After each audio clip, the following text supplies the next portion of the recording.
Hello friends, ஆரி ஒர்க்குக்கு ரொம்ப முக்கியமானது ஆரி நீடில். அந்த நீடிலில் வந்து என்னென்ன சைஸ் இருக்குது, அதை எந்தெந்த ஒர்க்குக்கு எந்தெந்த ஊசியை பயன்படுத்தலான்னு பார்க்கலாம். இப்போ நான் காட்டிகிட்ருக்க நீடில் துலிப் பிராண்ட் நீடிலு. அதில் ஒன்று பார்த்திங்கன்னா 14ஆம் நம்பர், இன்னொன்று பார்த்திங்கன்னா 24ஆம் நம்பர். அந்த 14ஆம் நம்பர் ஊசி எதுக்காக யூஸ் பண்ணணும்னா, ஜரி த்ரெட்டு, சில்க் த்ரெட்டு இது ரெண்டுத்துக்கும் அதை யூஸ் பண்ணுவோம். 24ஆம் நம்பர் ஊசி எதுக்கு யூஸ் பண்ணுவோம்னு பார்த்திங்கன்னா, பீட் ஒர்க்கு, ஜர்தோசி ஒர்க்கு அந்த மாதிரி ஒர்க்குக்கு 24ஆம் நம்பர் யூஸ் பண்ணுவோம். இப்போ ஜரி, சில்க் த்ரெட் ரெண்டுத்துக்குமே 2 நீடில் யூஸ் பண்ணலாம். ஒன்று நான் காட்டியிருக்கிறது 14ஆம் நம்பர், இன்னொன்று 13ல் இருக்குது. அந்த ஊசி கூட யூஸ் பண்ணலாம். பாருங்கள், 14ஆம் நம்பர் ஊசியோட அந்த ஹூக் மாதிரி இருக்குது பார்த்தீங்களா, அது கொஞ்சம் பெருசாக இருக்கும். 24ஆம் நம்பர் ஊசியில் அதை விட கொஞ்சம் சின்னதாக இருக்கும். 14 த்ரெட் ஒர்க்குக்கு யூஸ் பண்ணுவோம். 24ஆம் நம்பர் பீட் ஒர்க்கு, ஜர்தோசி ஒர்க்குக்கு இந்த நீடில் 2 யூஸ் பண்ணுவோம். பீடு ஒர்க்குக்கு நான் 24ஆம் நம்பர் ஊசி காட்டியிருக்கேன். இதே மாதிரி 23ஆம் நம்பர் ஊசியும் இருக்குது. அதுலேயும் நீங்கள் பீடு ஒர்க் பண்ணலாம். இந்த நீடில் பார்த்திங்கன்னா அயன் நீடில்னு சொல்லுவாங்க. இது பெரிய பெரிய காட்லாம் வச்சுருப்பாங்கல்ல, அவங்க இந்த மாதிரி ஊசி தான் யூஸ் பண்ணுவாங்க, இரும்பு ஊசி. இந்த நீடில் பீடு ஒர்க்குக்கு, இந்த நீடில் ஜரி, சில்க் த்ரெட் இந்த த்ரெட் ஒர்க்குக்கு. இந்த நீடில் பிகினர்ஸ்க்கு ஆரம்பத்தில் ஒர்க் பண்ணும்போது கை வழுக்கிக்கிட்டே இருக்கும். ஏன்னு பார்த்தீங்கன்னா, அது ஒல்லியாக இருக்குது பார்த்தீங்களா, அதனால் உங்களுக்கு கை வழுக்கும். அது அதை சுற்றி நம்ம த்ரெட்டு சுற்றி வச்சுக்கிட்டோன்னா கொஞ்சம் உங்களுக்கு கையெல்லாம் வழுக்காது. பாருங்கள், நான் ஆல்ரெடி ஒரு நீடிலில் சுற்றி வச்சுருக்கிறேன் பாருங்கள். அந்த நீடில் மாதிரி சுற்றி வச்சுக்கணும்.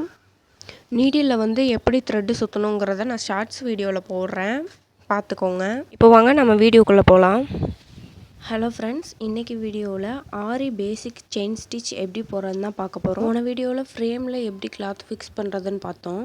அந்த வீடியோ பார்க்கலன்னா அந்த வீடியோ பார்த்துட்டு இந்த வீடியோ பாருங்கள்.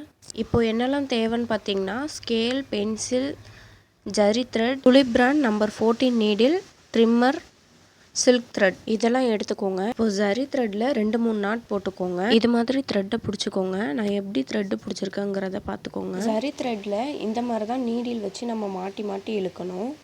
ஃபஸ்ட்டு ப்ராக்டிஸ் பண்ணுறப்ப ஸ்கேல் வச்சு மார்க் பண்ணிவிட்டு அதுக்கப்புறமா ப்ராக்டிஸ் பண்ண ஸ்டார்ட் பண்ணுங்கள். இப்போ நீடில் எப்படி ஹேண்டில் பண்ணணுன்றதை காட்டியிருக்கேன் பாருங்கள். நம்ம எந்த டைரெக்ஷனில் ஸ்டிச் பண்ணுறோமோ அந்த டைரெக்ஷன் பார்த்து தான் நீடில் இருக்கணும்.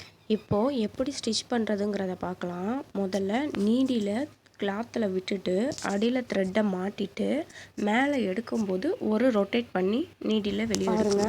நீடில் உள்ளே விட்டுட்டு அடியில் த்ரெட்டை மாட்டிட்டு வெளியே எடுக்கிறப்ப ஒரு ரொட்டேட், அவ்வளோதான். நீங்கள் இது மாதிரி லைன் மார்க் பண்ணிவிட்டு ஒவ்வொரு செயினும் ஒரு இன்ச்சுக்கு போட்டு ப்ராக்டிஸ் பண்ணுங்கள். 1 இன்ச்சுக்கு செயின் போட்டு ப்ராக்டிஸ் பண்ணதும் அடுத்ததாக 1/2 இன்ச்சு அந்த மாதிரி ஸ்டெப் பை ஸ்டெப்பாக குட்டி குட்டி, பெருசு, குட்டி அந்த மாதிரி செயின் போட்டு ப்ராக்டிஸ் பண்ணுங்கள். இப்போது மேலே என்ன ப்ராசஸ்னு பார்த்தீங்க. இப்போது ஃப்ரேம்க்கு கீழே என்ன ப்ராசஸ் நடக்கும் அப்படின்னு பார்த்தீங்கன்னா, நீடில் வெளியே வந்ததும் த்ரெட்டை வச்சு ஒரு ரொட்டேட், ஒரு சுற்றிக்கணும் நீடில். சில பேருக்கு இது டக்குன்னு மாட்டாது, கொஞ்சம் கஷ்டமாக தான் இருக்கும். நீங்கள் ப்ராக்டிஸ் பண்ண இது உங்களுக்கு ஈஸியாகிடும். இந்த மாதிரி நீங்கள் போட்டு ப்ராக்டிஸ் பண்ணிக்கிட்டே இருங்க. இப்போ எல்லாருக்குமே ஒரு டவுட் இருக்கும், எண்டில் என்ன பண்ணுறது அப்படின்னு. எண்டில் எண்ணாட் போடணும். அது நான் நெக்ஸ்ட் வீடியோவில் உங்களுக்கு ஷேர் பண்ணுறேன். இப்போ நீங்கள் இந்த செயினை போட்டு ப்ராக்டிஸ் பண்ணிக்கிட்டே இருங்க. இப்போது சில்க் த்ரெட் எடுத்துக்கோங்க. சில்க் த்ரெட் எப்போதுமே டபுள் ஸ்டாண்ட்ஸாக தான் யூஸ் பண்ணணும். இந்த கலர்லேயே உங்கள்கிட்ட 2 கலர் இருந்துச்சு அப்படின்னா 2த்தையும் ஒன்றா முடிச்சு போட்டு நீங்கள் ஸ்டார்ட் பண்ணலாம். இந்த கலரில் ஒன்று தான் இருக்குது அப்படின்னா இதே 2ஆக ஃபோல்ட் பண்ணி நீங்கள் முடிச்சு போட்டு ஸ்டார்ட் பண்ணலாம். இப்போது சில்க் த்ரெட் எண்டில் நாட் போட்டுட்டு நம்ம ஜரி த்ரெட் எப்படி ப்ராக்டிஸ் பண்ணோமோ அதே மாதிரி தான். அதில் ஒரு நூல் இருக்கும், ஆனால் இதில் 2 நூல் இருக்கும். 2த்தையும் சேர்த்து தான் நம்ம ஸ்டிச் பண்ணணும். ஆரம்பத்தில் ஊசியில் நூல் மாட்டாது, சில டைம் நூல் வெளியே வராது. அதெல்லாம் ஆரம்பத்தில் உங்களுக்கு கொஞ்சம் கஷ்டமாக தான் இருக்கும். நீங்கள் விடாமல் ப்ராக்டிஸ் பண்ணிகிட்டே இருந்தீங்கன்னா கண்டிப்பாக உங்களுக்கும் ஈஸியாக வந்துடும். நெக்ஸ்ட் வீடியோவில் எண்ணாட் எப்படி போடுறதுன்றதை பார்க்கலாம். நம்ம சேனலை மறக்காமல் சப்ஸ்கிரைப் பண்ணிக்கோங்க. உங்கள் ஃப்ரெண்ட்ஸுக்கும் இதை வீடியோவை ஷேர் பண்ணுங்கள். தேங்க்யூ.